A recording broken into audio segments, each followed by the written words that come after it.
সকলকেই স্বাগতম জানিয়ে শুরু করছি আমার একটা ছোট মিনি ব্লগ। আমি বেশ কিছু ধরে ট্রাই করছি বট এবং পাকড় গাছের বনসাই করার চেষ্টা করছি।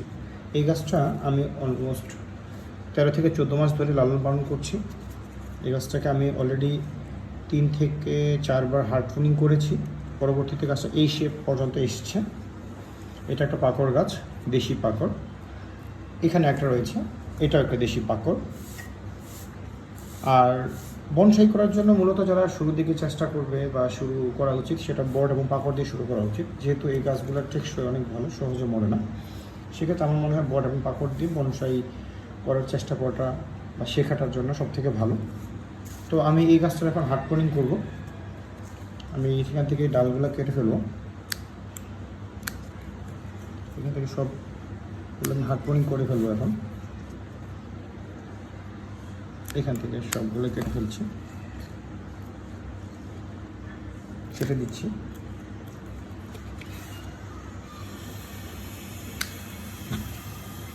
এই যে গাছটাকে আমি সব অলমোস্ট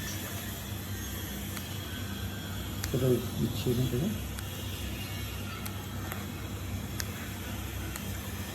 এই যে হার্ড প্রুনিং করার পরে এই অবস্থা এসেছে এবং প্রতিটা এখান থেকে দুটো করে শাখা প্রশাখা বেরোবে। আমি প্রতিটা থেকে দুটো করে রেখে বাকিগুলো ছেড়ে ফেলবো আবার।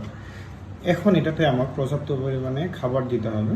যেহেতু এই গাছটাকে হার্ড প্রুনিং করেছি, একটু ছায়াযুক্ত অবস্থানে রাখবো। এটাতে আমি খাবার হিসাবে ইউজ করব জৈব সার, সাথে হচ্ছে আমি কোকোফিট দিই, সেটা পানিটাকে ধরে রাখার জন্য খুব সাহায্য করে। এবং আমি ইউজ করে এলে খোলের গুঁড়া দিই, হ্যাঁ, আর পর্যাপ্ত পানিটা দিই। সো এতে করে এই গাছটা কিছুদিন 10 থেকে 15 দিনের মধ্যে কাণ্ড বেরিয়ে আসবে। এখন আমি এই গাছটাকে হার্ড প্রুনিং করবো। এটাও পাকড় গাছ। এখানে আমি অলরেডি এই গাছটাকে একবার হার্ড প্রুনিং করেছিলাম, সেকেন্ড টাইম এটা হার্ড প্রুনিং করছি। এই যে এইভাবে দুটো পাতা রেখে বাকিগুলো সবগুলো ছেটে ফেলবেন, ঠিক আছে? সেম এই পাশেও 2টা বা 3টা ম্যাক্স, 2 থেকে 3টা পাতা রেখে বাকি সবগুলোকে